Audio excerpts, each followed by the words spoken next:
Welcome back, everybody, to another episode of The Adventure Guide. Before we begin, I have to let you know that this is a real story, and it is grounded in actual history. It's going to seem a little crazy, but it happened, and this is the story. On February 2nd, 1818, a small group of refugees from France tried to sneak into the Spanish territory of Tejas, or as we now know it, Texas, and settled near the Trinity River. Their numbers consisted of 149 soldiers, 4 women, 4 men, 3 orderlies, and a number of laborers and servants. They were former followers of Napoleon and were forced to leave France. They settled near the present-day town of Liberty in Texas and called their new colony Champs-de-Sille. However, this was not a peaceful colony. In the hull of one ship that brought them to the Trinity River, there was 600 muskets, 400 swords, 1,200 pounds of powder, and 6 cannons. It appears they were coming to form a new country, not a colony. Natives let the Spanish know, and the Spanish became alarmed.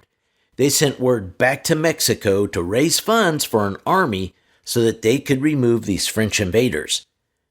The Spanish army, though tiny, set up camp on the San Marcos River. It was too far for the French to attack or even monitor, but close enough for word to spread among the tribes and eventually to reach Champs-de-Sille. Word did indeed reach the French, and they abandoned the colony and retreated back to Galveston. This, however, was unknown to the Spanish back in Mexico, so they still loaded gold and silver coins onto a barquentine and sent them to Tejas to fund raising an army. It set sail in September of 1818, but was plagued by misfortune.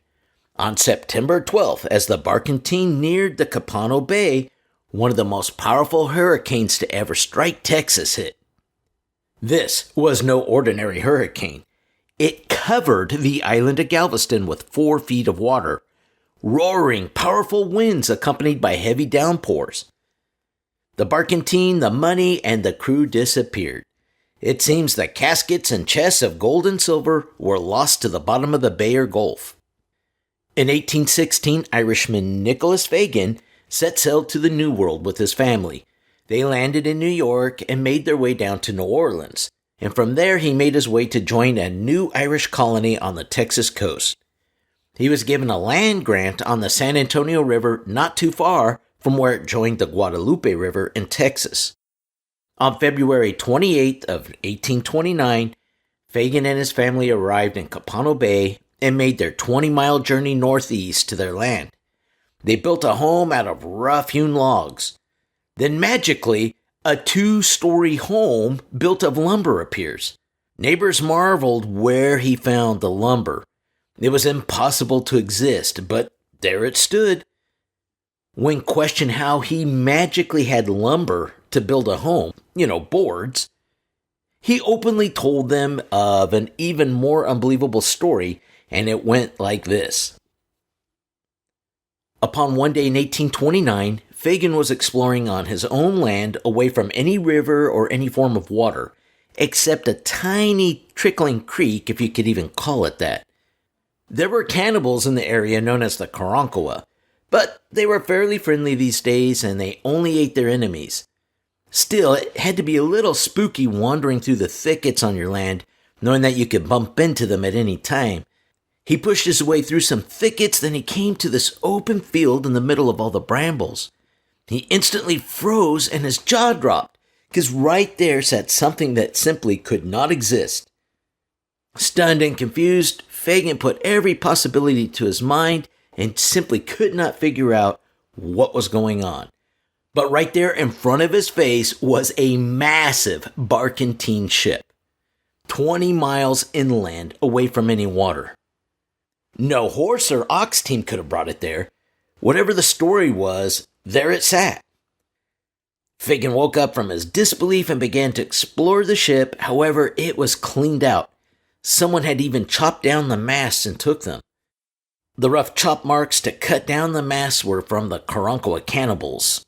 They had been here. The local Karanakawa were questioned about the ship, and they openly admitted to killing the crew and taking everything from within. They took the gold, the knives, the blankets, the food, everything on board that they could remove. But when pressed about where the gold was, they were silent.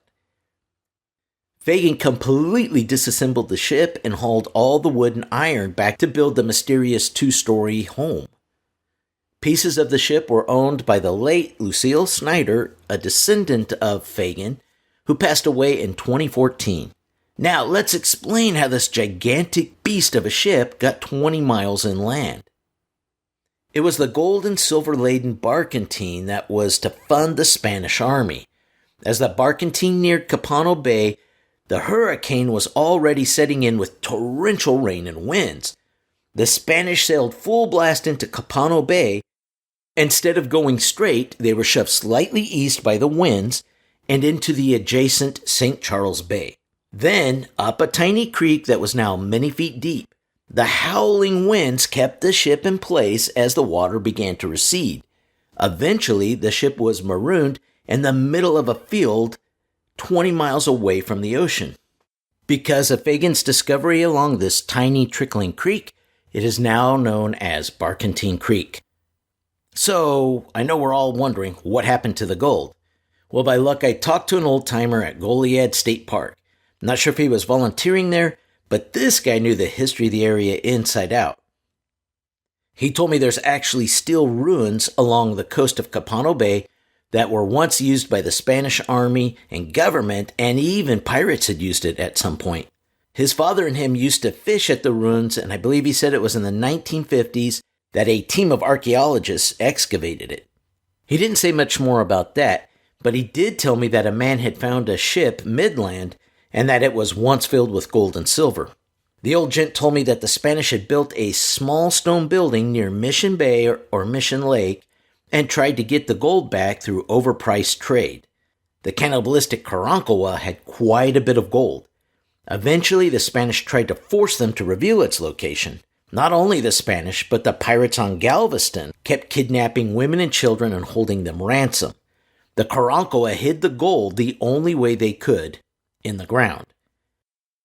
Eventually, a battle was fought between the pirates from the secret town of Campeche and the Karanakawa. The Karanakawa were driven completely away from Galveston Bay. We will also talk about the secret pirate village in another video at another time. The old-timer told me that many years later, the man who had found the ship, which I now know was Nicholas Fagan, but that Fagan and his sons had found a few caches of gold buried by the Karanakawa. After Nicholas passed on, his descendants had found so much gold that supposedly they built this mausoleum made of marble to entomb their family in. Not only the Fagans, but other families in the area found gold buried by the Karanakawa, along with, quote, curiosities. The Karanakawa had found a lot more gold than what was in just this one ship. Anytime a ship washed ashore, the Karanakawa looted it clean. Karanakawa also covered the shoreline fishing and collecting crustaceans.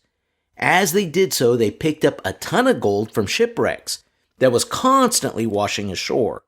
To this very day, gold keeps washing up on the shores of Padre Island in Texas. Many believe the Karanakawa have buried over $500 million in gold. The area in which all this gold is buried, however, stretches from the coast 30 miles inland, and then a 200-mile-long swath. That is a lot of area to cover. So where do you begin? Well, if you live in Southeast Texas, this may change forever the way you hike, fish, canoe, jet ski, etc., as you are probably passing by one of these treasure troves. The Karanakawa supposedly built up mounds of dirt to form these platforms. Then they would build shelters on top of them, the tallest being the chiefs and the location of the tribe's gold. It should be noted that these mounds are not burial mounds. They're not graves. There are also these random canoe-shaped mounds supposedly that contain gold, pottery, flint, and points in them. According to this old-timer, these were emergency caches. If the tribe had to flee and leave their belongings behind, they could travel to these caches and rebuild their village. Inland, most of these platforms are generally built close to creeks and rivers. However, closer to the shore, they can be found anywhere and everywhere, just randomly strewn along the land. I was told by a professor that during the Civil War, the Confederates were constructing a fort near Galveston. As they were digging, they struck a hidden cache of gold. Most of the Confederates foolishly traded their gold in for Confederate money. However, some of the Confederates wisely kept the gold. The gold was either buried there by the Karanakawa or pirates. The burying of gold in a canoe-shaped mound is extremely interesting because one man out in Los Angeles named Nathan Smith may have found the granddaddy of all sites buried in a mound the shape of a massive ship. His find was tied up in a court between him, the landowners of the shore, and the state of Texas, who were all claiming that whatever was in this imprint of a ship on the shoreline was their property. Here's the story and location for the fight of the ship mound. One day in October of 2006, Nate Smith was at Borders Bookstore in West Hollywood looking at the discounted books. At the time, Nate was an unemployed musician and an inspiring director. He scanned the titles till one book caught his attention. It was a book on treasure hunting. I am not going to share the title because the story in the book was reported so wrong by dates, location, and the event, and it will cause a lot of confusion. However, the book may have led to the accidental find of another ship, or possibly the granddaddy cache of gold. Of course, it may just be a natural formation in the shape of a ship. Nate sat down with the book and read the story about the lost barquentine and its gold. He thought it would be easy to spot on Google satellite images and set to work. There on the south side of Melon Lake was a dark, contrasting feature in the shape of a ship. However, Nathan thought it was the actual barquentine because of the misinformation that I warned of in the book. 3 days later, Nathan and his girlfriend Catherine were off to search for the imprint. They traveled all the way from Hollywood to near Corpus Christi. When they got there, they were upset that the site was inaccessible by foot because of the thick sea cane and knee-deep marshy sludge. Nearby in the water was an abandoned rowboat. They hopped in the rickety old vessel and made their way near the site. Once close enough, Nathan jumped out of the boat and treaded through the shallow water and tall grass until he came to an area barren of growth. He began to cheer. He was certain he found the ship. They got back to California, and Nathan called the local sheriff to see who owned the land around Melon Lake. He was told it was private property and to stay off. However, you can't own navigable waters, and the lake swells and recedes. Nathan told the sheriff it was his because it was in navigable waters. Nate and Catherine returned again, and this time Nathan took a metal detector. They picked up a reading from the spot. He also found wood fragments that he believed were part of the ship. He was now certain he found the actual barquentine. Nate filed a lawsuit to prevent anyone from stopping him from extracting the treasure and filed for a permit from the U.S. Army Corps of Engineers. But the landowners countersued and said the wetlands are not the same as the lake or river, and that they dry up. Basically, you can't loot someone's house or trespass because floodwaters go into their property. But a judge partially ruled on Nathan's side that it was reachable by boat at certain seasons, and therefore they could not stop Nathan from pursuing title to the treasure. Then came the state of Texas. Texas is not like the rest of the country. It was not territory that joined. It was a republic, an actual country that joined. It is the only state that owns ocean, and the rivers within belong to Texas, not the federal government. Nathan is out of luck. U.S. salvage laws do not apply to Texas waters, so Nathan can never legally take the treasure if it exists there. We know for a fact it was not the Barquentine Creek ship. That is historically documented to have been found in 1829, and pieces of the actual ship still exist. However, Nathan may have found a different ship, or possibly the largest mound of cached gold by the Karanakawa. So now you know about the gold mounds and their history. Just follow the laws if you see one, and if you find a mound on your or someone else's private property, please call a university and have an archaeological team excavate the site. The artifacts usually do not fetch much money and way more valuable for historical purposes. A treasure trove of information may be lost if you dig it yourself.